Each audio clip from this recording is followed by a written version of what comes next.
อยู่ด้วยกันแถมชั่วโมงสุดท้ายณที่สถานีวิทยุแห่งนี้ขอบคุณอนุโมทนาบุญกับ FM 104.50 สถานีวิทยุเพื่อการศึกษาพระพุทธศาสนาและวัฒนธรรมตั้งอยู่ที่วัดฝ่ายหินตำบลสุเทพอำเภอเมืองเชียงใหม่บัดต่อแต่นั้นก็สถานีวิทยุคณะสงฆ์อำเภอฝาง FM 100.25 ออกอากาศที่วัดพระบาทอุดมน้ำบ่อสาวาสำนักวิปัสสนาขอบคุมอำเภอฝางแม่อ้ายชัยประการแล้วก็ขออนุโมทนาที่ FM 106.25 มนต์เสียงธรรมตั้งอยู่ที่วัดบุพารามตำบลจังเครื่องอำเภอแม่แจ่มจังหวัดเชียงใหม่แล้วก็ที่ FM 98.75 คลื่นธรรมะของชุมชนตั้งอยู่ที่วัดห้วยตองซักตำบลขวางเปาอำเภอจอมตองจังหวัดเชียงใหม่หลังจากที่ปิดปรับปรุงไปเกินเดือนนี่ก็เท่ากับเวลาที่อาตมาบัดให้มาจัดรายการนะประมาณเกินเดือนพอดีสถานีที่วัดห้วยตองซักก็ปิดไปเกินเดือนพอดีโอ้15 วันนี่คนเฒ่าคนแก่เดือดร้อนแบบเปแต่ฮอดจะฮับสายปะหน้าที่ไหนก็ถามเมื่อใดจะได้ยินเมื่อใดจะได้ฟังว่าอาตมาว่าช่างเปิ้นแปลงอยู่แต่ยังบัดแล้วดีเต้อนะอาทิตย์หน้านี่ก็จะปรับปรุงแหมน้อยปรับปรุงแหมน้อยนึงก็ได้ยินครอบคลุมละคำนี้เนาะเพื่อบ่ให้เป็นการเสียเวลาหลังไมค์ตะกี้ก็มีโยมโทรเข้ามาเตือนหน้านี่อาตมาจะหับสายหลังไมค์ซะเตือนหน้าไมค์โยมเปิ้นโทรบัดดันหรือบะอันก็เปิ้นอาจจะอยากจะถามคำถามแต่บ่กล้าออกหน้าไมค์อย่างอีก็มีซะเตือก็โทรมาหน้าไมค์โทรบัดดันหลังจากที่พักไป 2-3 นาทีก็พอจะได้อยู่ 2-3 สายเนาะหลังไมค์ตะกี้ก็มีญาติโยมอยู่ที่หนองคันจอมตองก็มีโทรมาแล้วก็มีพุทธนิมิตโทรมาว่าหายไปเมินฟังบ่เดียวชัดเจนดีฟังที่ 98.75 ก็ขออนุโมทนาบุญตัวแถมสายหนึ่งก็เป็นพระคุณเจ้าหลวงพ่อบุญปันด้วยสเก็ตหลวงพ่อก็ว่าก็ง้อมหาไรวันนะก็เติงหาเนี่ยหลายปุดแล้วบ่มาปุดนี้มาแล้วก็สมใจหลวงพ่อบุญปันละนอหลวงพ่อก็ยังมีคำถามแถมถามแตนญาติโยมว่าอารักขกรรมฐานมีตึงหมด4อย่างเนี่ยมีอะไรอย่างพ่องอารักขกรรมฐานเป็นธรรมหมวด4เนาะวันนี้ซ้ำเปิ้นสอบกันเนี่ยแต่ว่ากระทู้เนาะกระทู้วันนี้ซับจับพอดีธรรมะวันนี้สอบธรรมะนักธรรมชั้นโทกระทู้ธรรมะพุทธวินัยเปิ้นสอบกันอารักขกรรมฐานครับอาจารย์ดันบโคสุเมธธรรมเสวีอารักขกรรมฐานแปลว่าหยังมี4อย่างมีหยังพ่องครับขอนิมนต์โปรดอธิบายอีหรอเวลาเขาตอบปัญหานักธรรมจงอธิบายนิมนต์ครับสาธุเฮาบ่ได้เรียนทางภาษาบาลีเนาะครับมันก็ว่าท่านว่าแปลด้วยอัดครับแปลด้วยความเข้าใจแล้วความเข้าใจครับถ้าเป็นภาษาที่ลึกซึ้งขึ้นไปเป็นรากของศัพท์นี่เฮาเรียนบ่ถึงเนาะครับคำว่าอารักขะแปลว่ารักษาแปลโดย2อย่างนะแปลว่ากรรมฐานที่เฮาควรจะรักษาทำให้เกิดให้มีขึ้นมาได้อีกอย่างหนึ่งถ้าคนไหนได้ปฏิบัติกรรมฐานกองได้กองหนึ่งก็ดีคือมี4ตัวนี้ไปรักษาแล้วกรรมฐานเขามันจะบ่เสื่อมถ้าอยากเกิดก็เกิดโวยถ้าเกิดแล้วอย่าอยู่ได้เมินบ่เสื่อมนี่โดยความหมายของอารักขะกรรมฐานกรรมไม่ว่าการกระทำฐานะแปลไว้ที่ตั้งเขาอยากทำแบบกรรมฐานข้อใดก็อย่างเด้อแต่อย่าละเลยกรรมฐาน4กองนี้เพราะว่า4กองนี้ไปรักษากรรมฐานกองนั้นจะคืออยู่ได้เมินบ่เสื่อมได้อย่างหนึ่งอารักขากรรมฐานคือกรรมฐานที่ควรจะรักษาควรจะทำให้เกิดให้มีจะไปละ4ตัวนี้มีโดยความหมายโดย2อย่างนี้อันที่1เอา1ไว้ตั้งหลังมันจะอันที่1พุทธานุสติ1ครับเมตตาพรหมวิหาร1กายคตาสติ 1แล้วก็มรณานุสติ1 4อย่างนี้รวมเป็น4อย่างอากายคตาสติหรืออสุภกรรมฐานอันเดียวกันอธิบายกรรมข้อเนาะครับอันที่1พุทธานุสติไทยลึกซึ่งจริงๆเขาไปสายทางอีสานนี่นะไปสายทางพุทโธมันว่ะเปิดท้องพุทโธหลวงปู่มั่นหรือสำนักปฏิบัติธรรมโดยรอเขานี่มีเนาะอันนี้เป็นเรียกว่าสายดูพระพุทธรูปแล้วก็ท่องสัมมาอรหังพุทโธอรหังนี่ก็เป็นพุทธคุณเก้าเหมือนกันเอาไหนก็ได้ที่ขึ้นต้นในพุทธคุณเก้านะ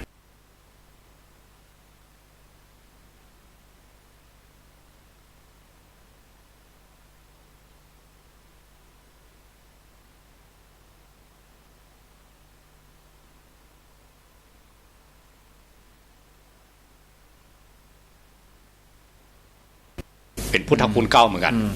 เอาไหนก็ได้ที่ขึ้นต้นในพุทธคุณเก้านะครับไปชื่อของพุทธเจ้าพุทธคุณเก้าเนี่ยนะสรรเสริญพุทธคุณสรรเสริญพุทธคุณ108จบเนี่ย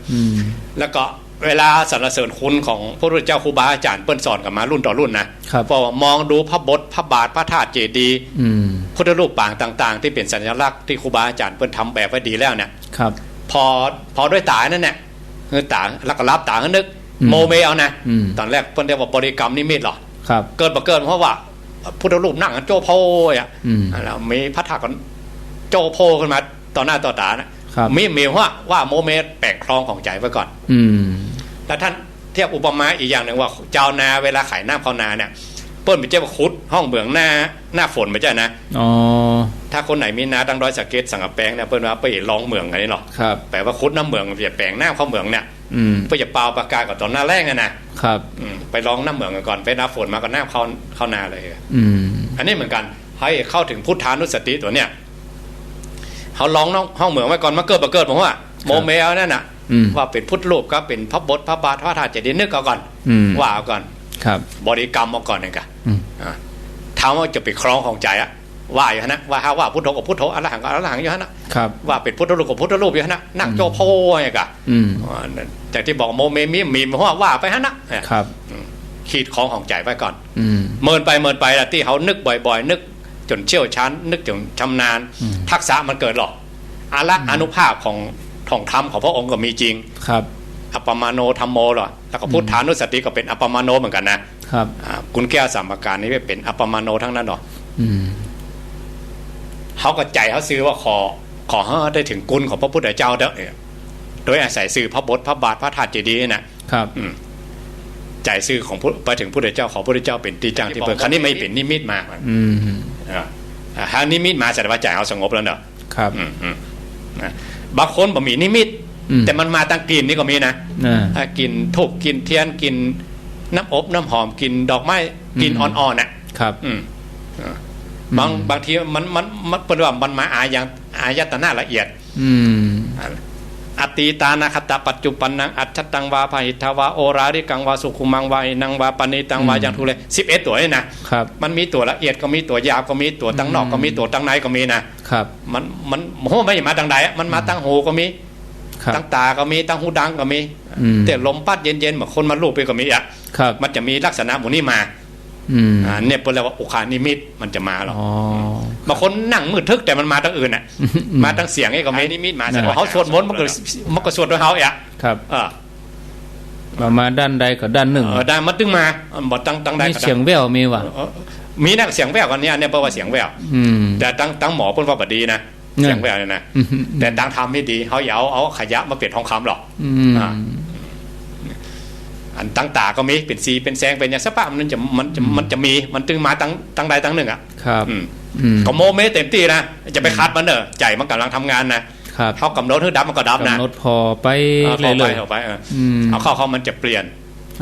กลายเป็นสีเป็นแสงเป็นแก้วเป็นแสงขึ้นมาการนั้นอย่าบังคับได้เราเป็นเรียกว่าปฏิภาคนิมิตพอถึงระดับนี้ต้องมีครูแล้วเนอะครูบาอาจารย์ต้องหาครูแล้วถ้าไปเนี่ยคนเดียวจะลงจะเป็นผู้วิเศษแปมล่ะจะได้จะประกาศเลยจริงเป็นจังหรอได้ประกาศทำมากันประกาศว่าได้หันนี่อันนี้ขอยกตัวอย่างหลวงพ่อเพิ่นบอกมาเนาะเพราะจำเนียนบอกเพิ่นเหาะได้หรอกว่าเพราะกันนี้กัน แบกไม่ยืนไปกลางน้ำนะเพราะมันตัวมันเบาหมดอ่ะครับไปจะไปเหาะที่อื่นเนี่ยกลัวมันจะแต้ปะแต้เพราะเนี่ยเปิ้ลก่อนแต่เปิ้ลก็มีปัญญาเนาะกูเหาะได้กูอย่าไปเหาะแต่ว่าแบกไม่ยืนลงน้ำเหาะแล้วเว้ยโดจมเลยจมหายหมดว่าน่ะครับบัดใจบัดใจก็มันตัวที่เบาตัวที่100หาแชฟมันน่ะมันเดินมันขี้จุมันหลอกแล้วก็มันมีครูบาอาจารย์หลายตนที่เปิ้นเล่านะเราไปอ่านหนังสือประวัติของครูบาอาจารย์บนนี้มันจะมาหลอกแล้วก็พวกเขาทั้งหลายถ้าเทียบอย่างนั้นเขากินมาม่าเขาแบบต้องไปลองแบบครูบาอาจารย์แล้วครูบาอาจารย์เปิ้นมีแบบมีแผนมาแล้วเปิ้นปรุงมาแล้วคัดเกลามาเรียบร้อยแต่ถ้าเขาทำมอกเป็นเชื่อเป็นปัจจัยมอกใจสงบมอกเป็นที่เปิ้งปัดถึงกับขั้นมรรคผลนิพพานถึงกับขั้นได้สมาธิชั้นสูงเนี่ยแค่เขามองดูพระบทพระบาทพระธาตุเจดีย์พุทธรูปต่างๆเนี่ยก็ได้ละแล้วก็ท่องพุทธคุณ9กำกับไปตัวท่องอิติปิโส108กำกับไปตัวมนต์ใด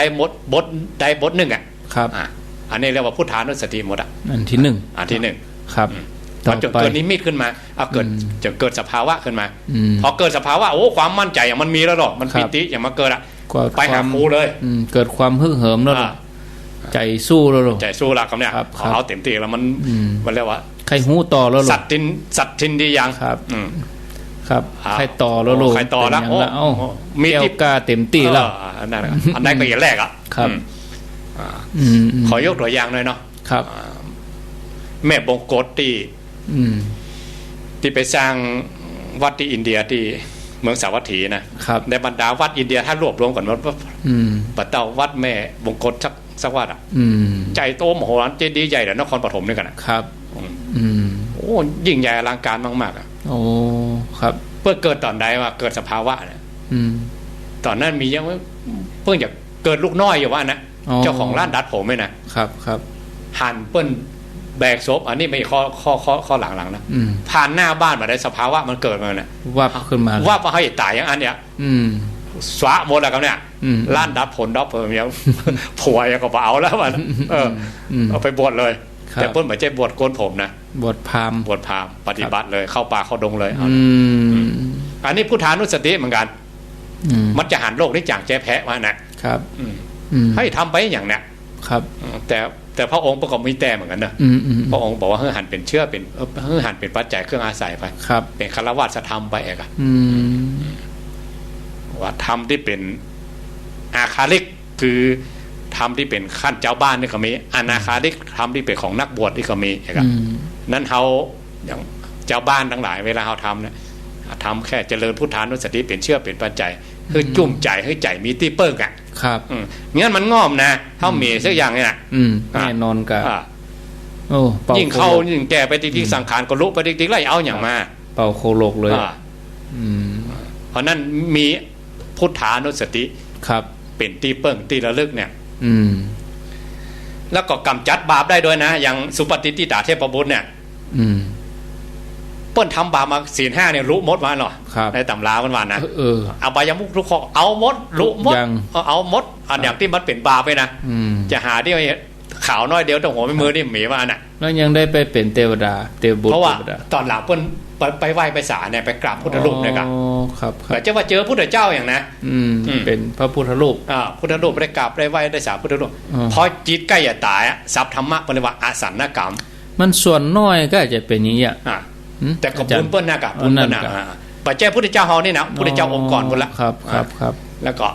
ภาษาอภิธรรมเรียกว่ามรณาสันนการจิตที่มันจะดับน่ะบาปประกรรมตัวใหญ่ๆมันนี่นะบอกอบายมุกมูพิษศีล5นะมันเป็นหัวที่แข็งแรงมันอยู่ในข้อพวกแต่พุทธานุสติเนี่ยที่ตัวเอง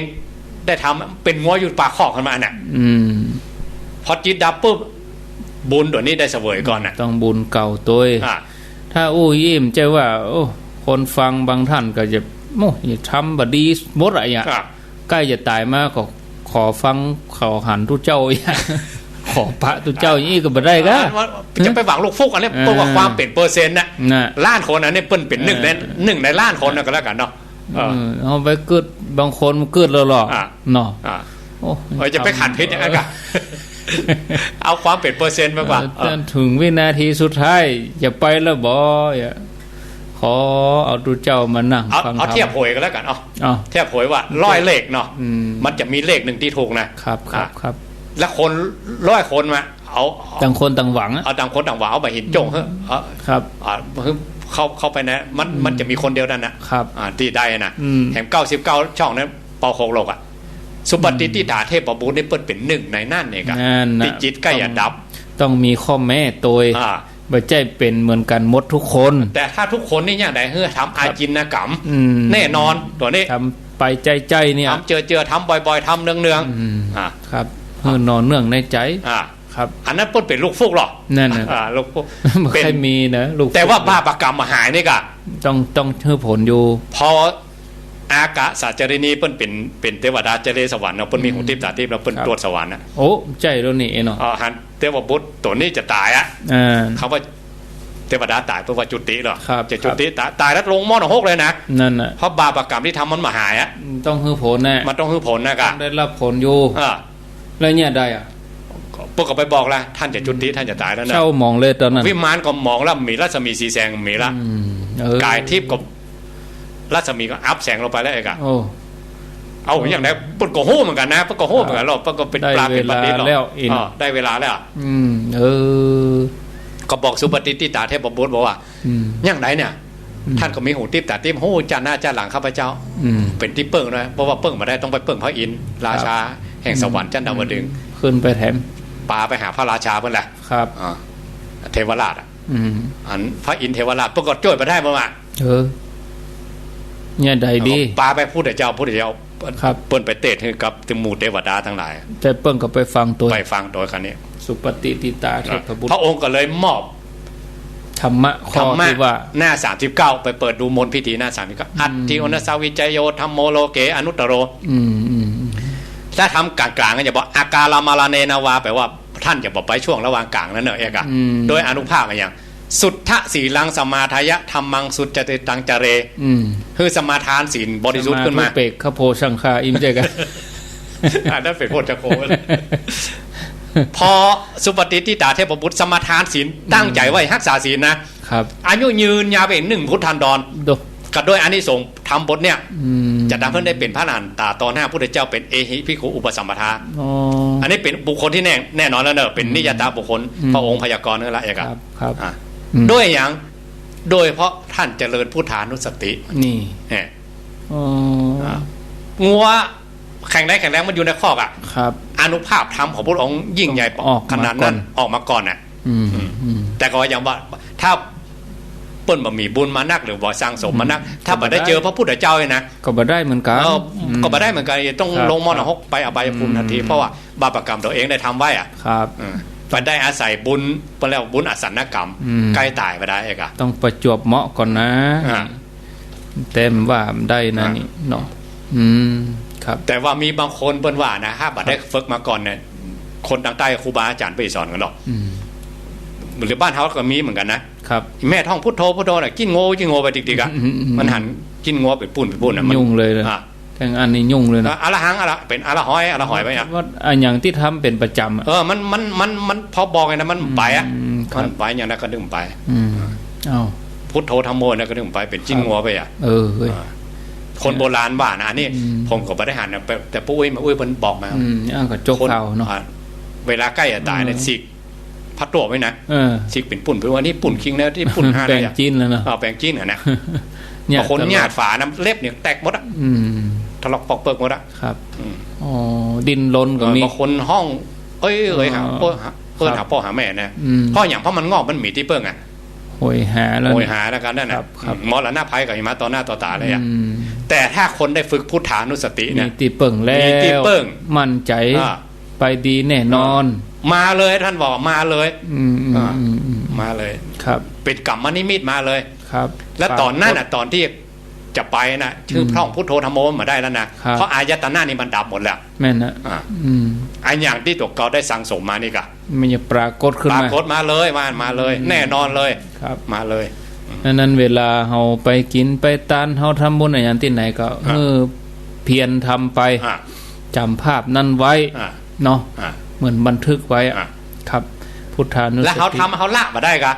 เขาทำแล้วเขาปล่อยอันนี้ อันนั้นขั้นพระอริยเจ้าก่อนเปิ้นถึงละได้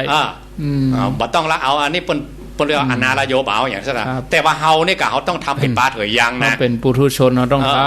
ทำเป็นปลาเถยยางเป็นห่อเข้าเดินทางไปก่อนอย่างจะที่โยมถามเลยที่ว่าอนัตตลักษณะสูตรนั้นถึงเป็นของพระอริยเจ้าเปิ้นเปิ้นได้เป็นตัวละหันตาอ๋อครับต่อไปอันที่สอง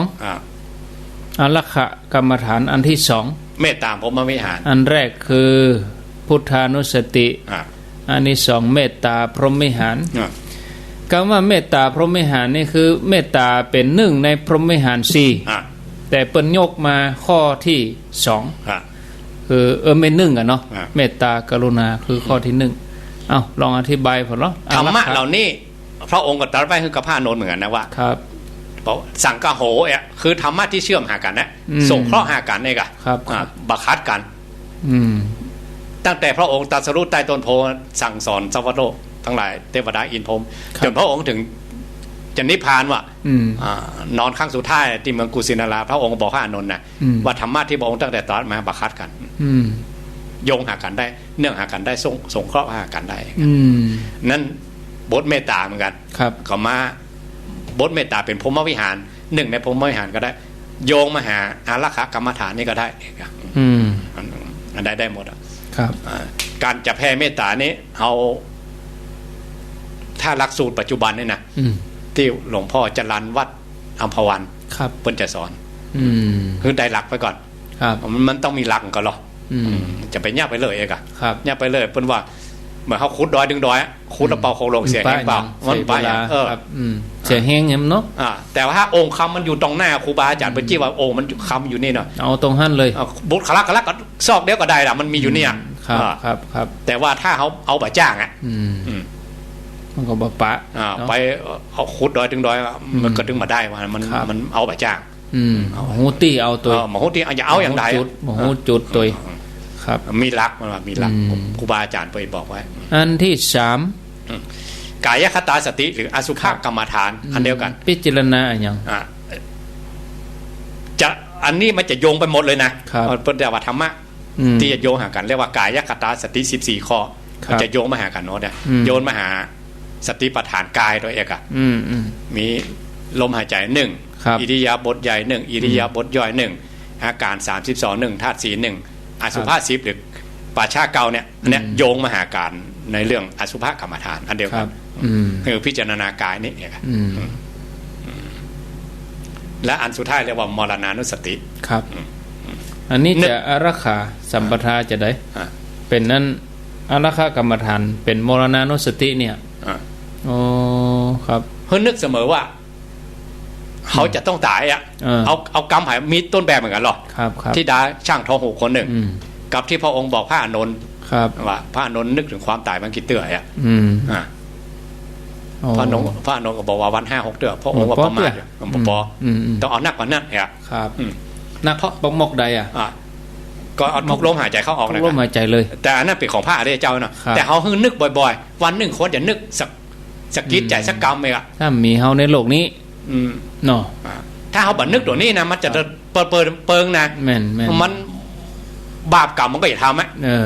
มันจะบ่มีอย่างหักห้ามใจเนาะแล้วก็พิจารณาเมินไปก็มันกบหันโลกนี่มันจางใจแพ้มันจะทำอย่างเป็นนักบาล่ำบาเลือเองอะเพราะอีกกับเลิศแล้วมันจะเลิงเนาะมันจะเลิงนะกะใจเขามันเลิงหลงไปรถดีๆเหมือนกันนะก็ต้องมีเบรกไหมก่อนมันอันนี้บางคนอันนี้ท่านเล่าว่านะคนที่สมบูรณ์พูนสุขด้วยกรรมคุณทั้งโลกเนี่ยเพียบพร้อมหมดเลยมันนึกถึงเรื่องโมเนี่ยมันเพลิดเพลินนะพ่อหมอออกแล้วเพราะมันบังหมดอ่ะพ่อหมอออกต้องอยู่ไปพวกอ่ะเกิดตัวเองเป็นอายุเป็น200 ปีพวกอ่ะต้องเกิดอย่างนั้นนะคำโบราณเป็นว่าหรอโอกับพระเถรเนนชีอายุยืนเป็น100 เป็นพันปีอูกับเศรษฐีอายุอูกับพระเถรเนนชีตายวันตายพรุ่งมันว่าว่าปีนไป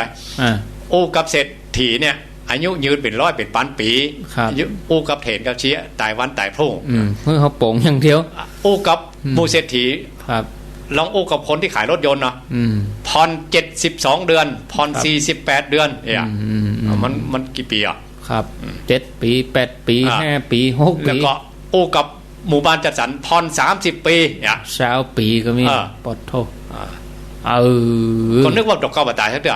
แต่พอมาอู้กับเถนกับชีที่เป็นปฏิบัติธรรมพวกคนเฮือก็ตายอัดเชื่อว่า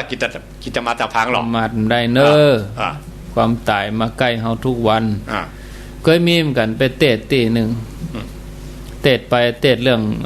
พอดีคนตายอายุน้อยประมาณสัก30 ปลายเนี่ยก็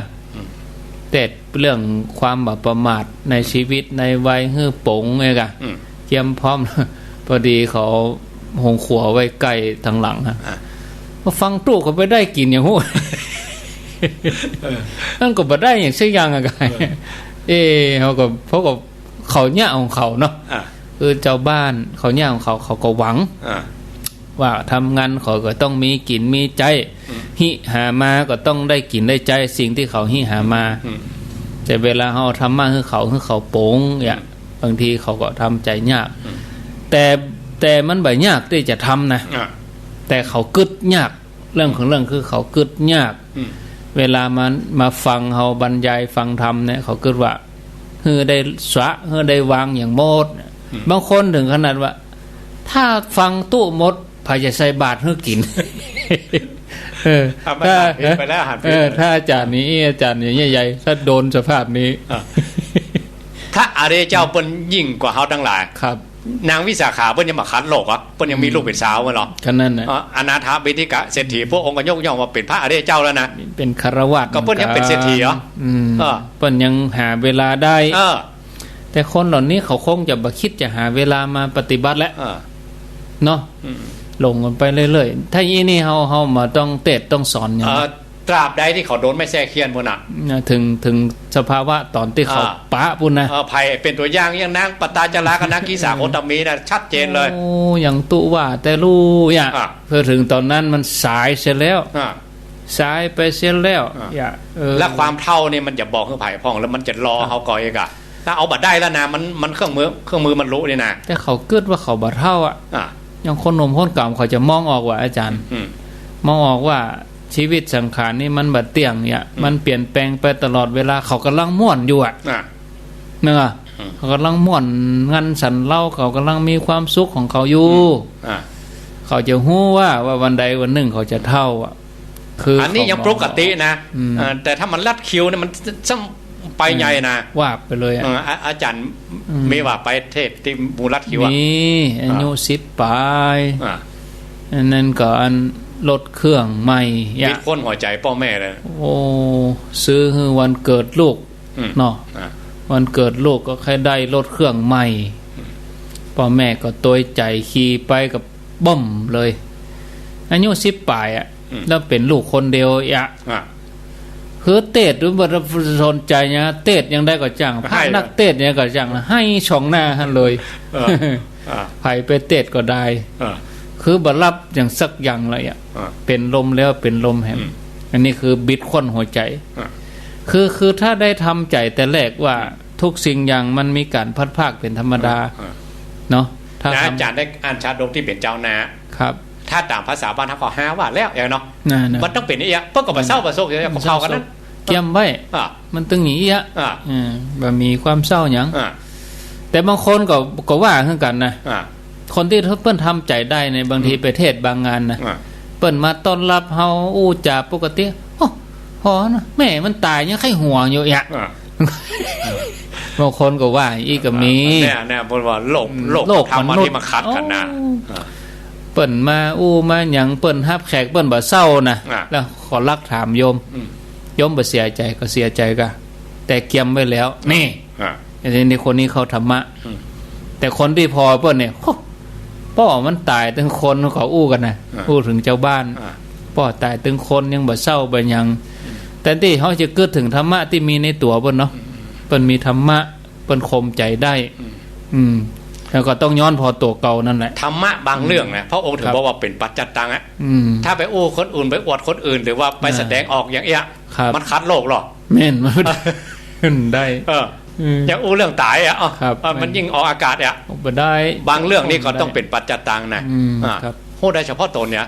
เพราะองค์มันมีที่โลเหมือนกันหรอกเขาก็ต้องเลือกพอเนาะแต่งานศพเนี่ยผมว่าบรรยายธรรมะได้ชัดกว่าแต่ไปบ้านใหม่เขาก็บอกว่าจะอธิบายอย่างไรเพราะว่าไปแต่งงานเนี่ยโอ้เธอเขาอยู่ด้วยกันเนี่ยเมื่อก็จะตายติกี้เขาอู้เรื่องบุญเรื่องอย่างมันก็นั่นนะครับแต่แล้วนี่หลวงพ่อพุทธวันถามไหมนั่นแม่นก็ครับก็ต้องไปตามโลกตามตามหัวข้อธรรมะเนาะครับบางทีความจริงมีอยู่แต่ถึงวันนี้เขาหู้ว่าความจริงมี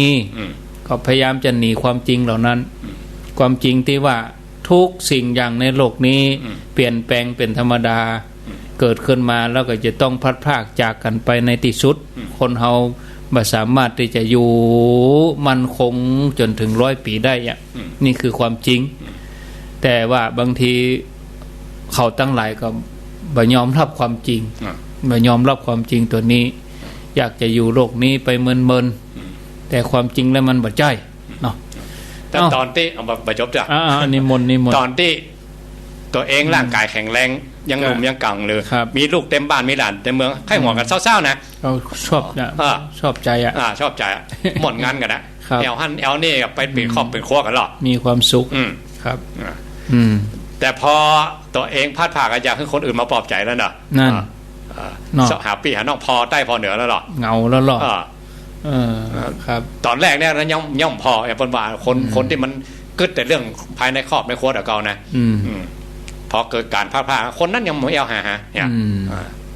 ครับตอนที่เขามีความสุขเนี่ยเพื่อนกินหาง่ายเพื่อนตายหายว่าผ่านแล้วหรอกว่านักแต่จะถึงจะผ่านหมดอ่ะฟังอย่างสักอย่างเนาะครับยิ่งคนอายุเมินยิ่งจะต้องพิจารณาเพราะว่าแต่ละคนก็เสี่ยงไปกับคน2 คนอ่ะตุ่นลาวเข้าเดียวกันก็เสี่ยงไปกับคน2 คนเนี่ยไปอู้กับละอ่อนเขาก็บ่ฮู้เรื่องมันคนละน่ะคนละภาษาอย่างเงี้ยต้องสอที่เปิ่งตั้งแต่เมื่อหนุ่มเมื่อกำละที่ปอจะฮู้ได้ถ้าอาจารย์ว่าคนเฒ่าอายุเมินๆก็เห็นก็ง่อมเหมือนกันนะเพราะเสี่ยวเดียวกันเขาไปกันหมดอ่ะชอบอภัยแท้ก็ต้องมีธรรมะถ้าบางคนบ่มีให้เลยก็มีคือบ่ยอมให้เลยบ่ฟังธรรมะบ่เอาอย่างสักอย่างให้เลยอย่างอี้ซ้ำจะอันนี้เรียกว่ามิจฉาทิฏฐิเลยกันนะครับที่ปึ่งก็บ่มีประพฤติปฏิบัติก็บ่เอาอย่างเป็นมาเข้าวัดเข้าว่าบ่ปฏิบัติบ่ไหว้พระสวดมนต์อย่างสักอย่างบ่เอาสักอย่างอายุยืนก็ยืนได้ครับแหม20 นาทีโอ้โวยเหมือนกันโวยกะครับโวยเวลาโวยแต่ขอสรุปอย่างน้อยเนาะว่าธรรมะ4 ตัวนี้ควรจะรักษาควรจะทำให้เกิดให้มีรักษานี่แปลว่ามันเกิดมันมีแล้วรักษาไว้ตัวไหนรักษาคนไหนพิจารณา4 ตัวนี้ได้อย่าไปตัวรักษาธรรมะข้ออื่นทำให้เกิดให้มีตัวเองครับสาธุศรัทธาญาติโยมท่านทั้งหลายก็ได้ฟังการตอบปัญหาการสนทนาก็เป็นที่เรียบร้อยเหลือเวลาแถมประมาณ22 นาทีญาติโยมมีคำถามก็จะแจ้งผลการรับฟังการายงานสภาพดินฟ้าอากาศก็ได้ก็ขอเจริญปอนโทรศัพท์เข้ามาที่เบอร์0998366322บัดเดี๋ยวนี้ที่วัดที่ประตังเจริญนี่ก็มืดครึ้มศรัทธาญาติโยมตะกี้ก็แดดแจ้งจัดดีเมื่อ3 โมง 4 โมงแต่ตอนนี้ก็มืดครึ้มละเนาะรับสายเจริญปอนการนมัสการจ้าพระคุณสมเด็จพระประคุณที่ว่าจ้าว่าจะได้พิษสมัยก็จ้าไม่ได้ยินเสียงจัดเมินเนาะได้ยินเมินแล้ว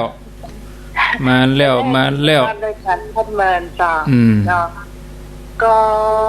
ยังเมินถ้าเขาว่าตะกี้ก็ตะกี้ขั้นหัวเหมือนกันนะเรื่องยังการพูดจาเนี่ยมันได้อยู่สักอย่าง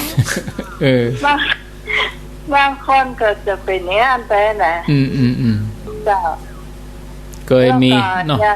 อย่างหนึ่งเนี่ยที่เขาสร้างอู้กันตลอดเนี่ย มันมันฟังตามแต่ก็บ่ได้นะเชื่อเพิ่นถ้าเข้าก็เสี่ยงกระเป๋าหมดไหนฟังเรื่องตาลนี่นะเนาะจ้ะแต่ถ้าบ่ตาลให้เอาหยังไปช่วยอ่ะรู้สึกงั้นเนาะอันนั้นก็ดีตาลอันนี้ก็ดีตาลเนี่ยถ้าบ่ตาลวันนี้เฮาอยู่เฮาตึกตะไดกำหูอย่างยกตัวอย่างอย่างนะข้าเจ้าเนี่ยก็ไปซ้อมคนอื่นมาถึงแค่วันเดียวเนี่ยแค่วันป่ายด้วย58 เทแต่นะโอ้อายุหนุ่มอยู่แต่ก็ไปซ้อมคนอื่นแต่ว่าอ่ะปิกมาตัวเข้ามีละเว้ยตายหมดเลยนะโอ้ยังยิงได้ก็โอ้ก็อยู่ดีๆตายไปเห็นไปเนาะถ้าเราทำใจได้ก็ดีเนาะน่ากะแต่คุณก็ต้องทำใจไว้นะจ๊ะสาธุเนออนุโมทนาสายต่อไปเจริญปนมาจากการเจ้าอ้าวจากตังใดยายพรกะว่าจะได้ยายพรสันกำแพงไม่แดงมาร้องวัวแดงร้องวัวแดงอันที่ถามพระครูที่ไม่หวานเป็นเขาล่าให้ย้ายป่ะคนหูยาวมันบดีป่ะคนหูยาวบดีแล้วเขามาจังกำหูยายเล่นก่อนเล่นเก่าหูเล่นนี่วะทำเนะบอกให้เก็บคนเช้านะชอบใจน้องพระครูประยุทธ์เนี่ยพระครูเจ้าคณะเบอร์เนี่ยอ่านได้มันได้ก็ไม่เล่นเด้อหนุดหนิดกันมันหนุดหนิดหูไม่เว้ยเก็บเช้ากะไปหูประเมินบ้านเหมือนเมืองอีกโดเป็นยังไงเนาะไปหูยาวนี่นะมันเขายังติดเก้าหูเนี่ยเราไม่พูดอีกแบบก็เดี๋ยวจะถามท่านพระครูขึ้นเนอะจ้าถ้าฟังเนาะสาธุอันนี้ก็เป็นปัญหาธรรมะอย่างหนึ่ง0998366322เจริญปอนจากติ่นในแจงหัวรินยังฟังว่าจะได้แจงหัวรินก็การใส่บาตรที่บอกผิดเจ้าอธิบายไปแล้วตะกี้เจ้าอธิบายเรื่องเนนตะกี้แล้วเหรอเจ้าบางคนก็ยังว่ามันบินทบาทประเดียวสตั้งใจว่าไปแล้วตอบไปแล้วว่าเป็นยังทำไปเตอะเนอะสายต่อไป0998366322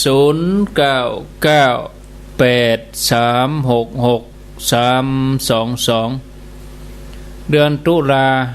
อดฟังตลอดทั้งเดือนแต่กันเนาะตั้งแต่วันที่7ที่8มาแล้วก็อาตมาเขาบ่ได้จัด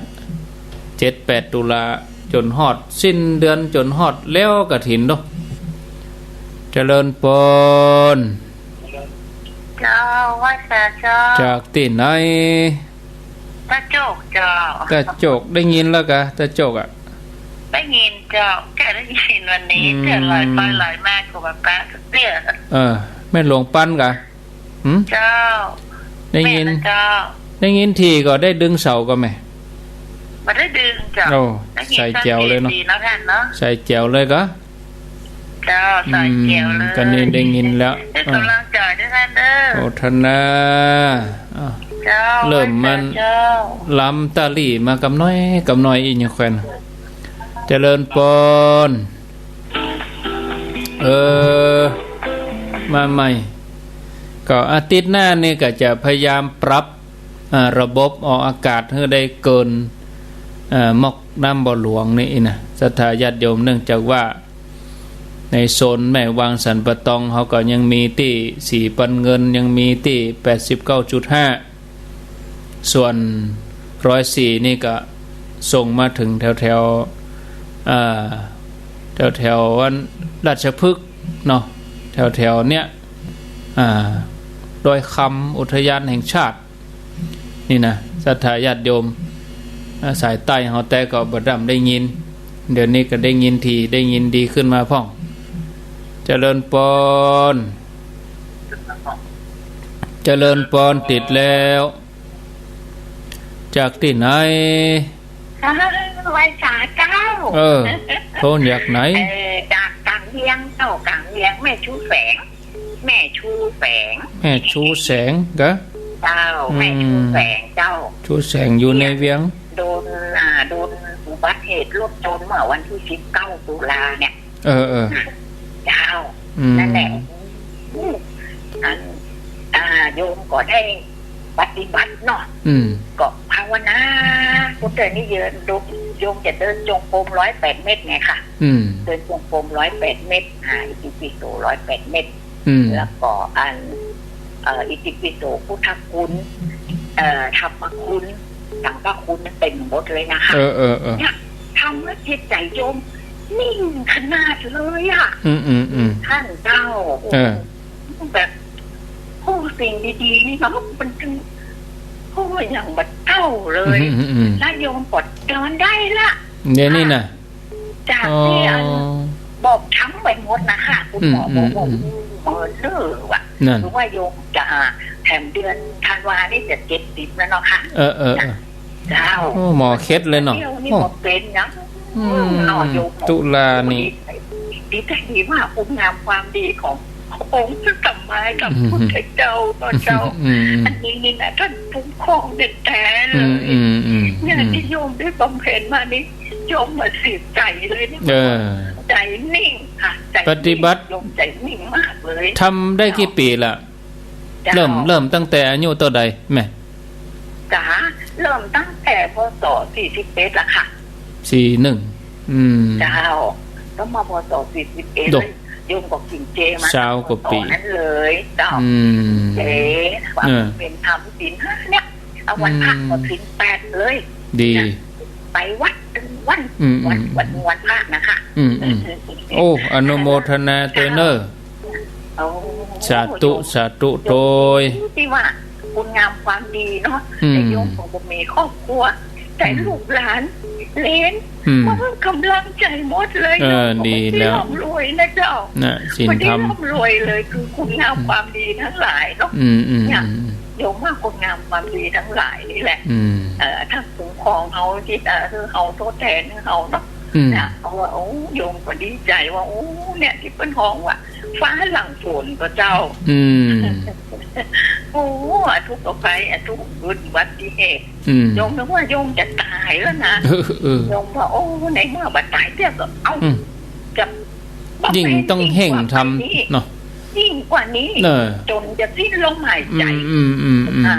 ยิ่งทำเพิ่มต้องก็เจ้าค่ะดีกะโอ้เจ้ายิ่งทำเพิ่มจ้ะประเด็นนี้คิดถึงว่าเราจะตายวันไหนไปแล้วตึกไปนี่อย่างนี้เอาเงินหมดอย่างที่โยมตั้งเก็บของโยมไว้นะประเดี๋ยวโยมแจกจ่ายหมดเลยโอ้จะตายวันไหนโยมวางขอบพระคุณนอท่านเจ้าชาตูงามความดีทั้งหลายปวงขององค์พระสัมมาสัมพุทธเจ้าอันเนี้ยโยมยึดถือเลยถูกต้องกว่าเจ้าที่แปลว่าเอาภาวนาเนี่ยใจหลักการภาวนาค่ะใจหลักการภาวนาที่สวดมนต์อิติปิโส108ครับที่อันเนี้ยอิติปิโสครบสูตรนี่นะคะนะที่อันท่านได้บอกมาไว้น่ะแล้วโยมออกมาปฏิบัติเลยที่ว่าอันสวดดูแต่นี่จะสวดเท่าอายุแล้วโยมก็ตรวจ108เลยเดินตรงกลมจับเวลาดูเกินชั่วโมงพอดีเกินชั่วโมงพอดีเลยเดินทุกเช้าทุกเย็นโอ้ดีมากๆเนาะดีอนุโมทนาเนอสาธุเอาเล่าสู่กันฟังบางทีก็เป็นความปิติเนาะปิติที่เปิ้นทำเอาอนุโมทนาสายต่อไปเจริญพรมาจากเจ้าลุงโทษจากไหนโทษจากเมืองฝางเจ้าเมืองฝางเจ้าบ้านสัตว์แดงตำบลแม่สูอำเภอฝางเจ้า เอ้าว่าจะได้มองฝางวันนี้เมื่อวานนี้ก็ฝนตกนักขนาดอ่ะตกได้หลายวันแล้วก็ตกตะคืนนี่โหตะคืนก็ตกโอ้ฝนตกดีด้เนาะม่วนกะได้รอประตูมี2วันนี่มีแดดเสร็จแล้วแต่บัดเดี๋ยวนี้ก็บดมืดอยู่แม่ศูนย์กะเจ้าโอ้สันปะแดงโมทนาบุญโตยเนอสาธุสาธุอยู่ดีมีสุขอ้าวสายต่อไปแห่งประมาณ13นาทีเจริญพรเอาเหี่ยเก้าสายเนาะเดือนแล้วนี่ต้องเต้นยังได้ก็ได้ต้องเต้นก็ได้เป็นว่าท่านพระครูทั้งสองเดินสายทำบุญกันเพิ่นพักเนาะไปทำบุญตัวโยมพ่องอนุโมทนากฐินตัวเปิ้นพ่องครับผมอยู่ที่ไหนนี่แม่อายตาตอนครับนะครับครับผม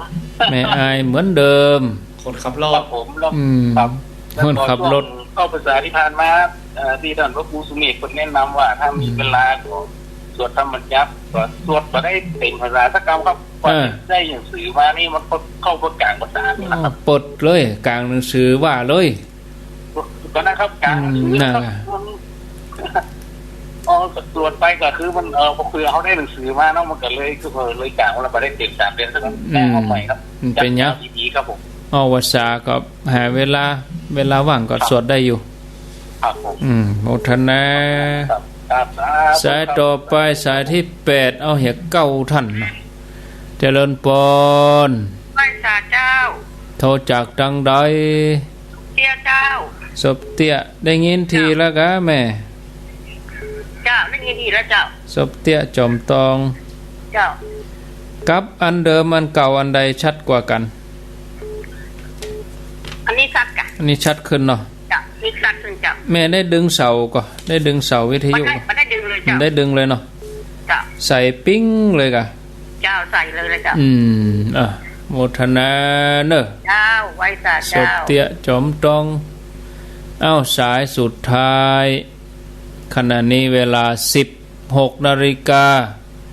กับ50 นาที0998366322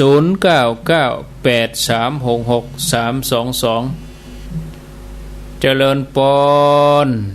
กับไว้สาพระอาจารย์ทั้งสองท่านเจ้าค่ะกรุงเทพมหานครเจ้าค่ะดีใจอมรรัตนโกสินทร์เจ้าค่ะรายการสารธรรมยามแรงวันนี้โยมฟังโยมก็ปลื้มนะเจ้าค่ะพระอาจารย์ปลื้มเรื่องอันใดดีใจกับครูบาอาจารย์เมื่อกี้ฟังแม่ท่านหนึ่งที่โทรมาแล้วท่านปิติในธรรมเนาะท่านเราฟังแล้วโยมรู้สึกปลื้มกับแม่ท่านนะเจ้าค่ะเนาะนี่เดชเพราะว่าครูบาอาจารย์ได้สอนว่าตำแท้น่ะมันก็จะได้ของแท้นะคะแต่ไม่อยู่ที่เราน่ะถ้าเราทำแท้แล้วมันก็ได้ของแท้เราไม่ต้องถามไหนเลยว่าที่ไหนดีไม่ดีเจ้าค่ะแล้วพระอาจารย์ก็เคยสอนอีกว่าไม่เป็นไรไม่ต้องไปรีบก็ได้เดี๋ยวความทุกข์มันจะสอนเราเองเดี๋ยวความทุกข์มันจะบีบคั้นเราเองให้เรามันไปเองเจ้าค่ะโยมฟังแล้วโยมก็ดีแล้วเจ้าค่ะพระอาจารย์โยมอนุโมทนาบุญกับแม่แกแล้วก็อนุโมทนากับพระอาจารย์ด้วยนะเจ้าค่ะอยู่ดีมีสุขทวนสายก่อนนอเพราะได้เก่าท่านพอดีสายที่1ยมพิษสมัยนี่ก็ว่าบางทีเขาก็ทำไปตานไปปฏิบัติไปก็ถ้าเขาไปฟังกรรมเขาล้ำคนผ่านนี่เขาตึ้มเนี่ยอย่างโยมคือถ้าฟังกรรมเขาก็ตึ้มได้เนี่ยอย่างอยู่ดีแล้วเขาจะไปแบบเป่าโคกโลกเขามีความคิดของเขาอย่างอันละเนาะมันมามองอันละง่ายนะตึงบุญตึงอย่างต่างๆเขาก็จะว่าเขาจะเกิดเพียงจัดเดียวก็ใจแบบไปนิพพานนะเขาก็นึกว่าจะมีเพียงจัดเดียวตัวอันเพราะเขาเหล่านั้นเขาบ่เชื่อในวัฏสงสารเมื่อเขาบ่เชื่อในวัฏสงสารบ่เชื่อในการเวียนว่ายแต่เกิดสิ่งมื้อนี้ก็บ่ซับบ่แทรกซึมไปในใจเขา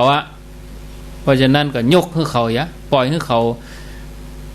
ป็นอยู่อย่างนั้นอีนะ ถ้าคนที่พอจะปรับจิตปรับใจได้เปิ้นก็จะมาพิจารณาหูหันตามเนาะ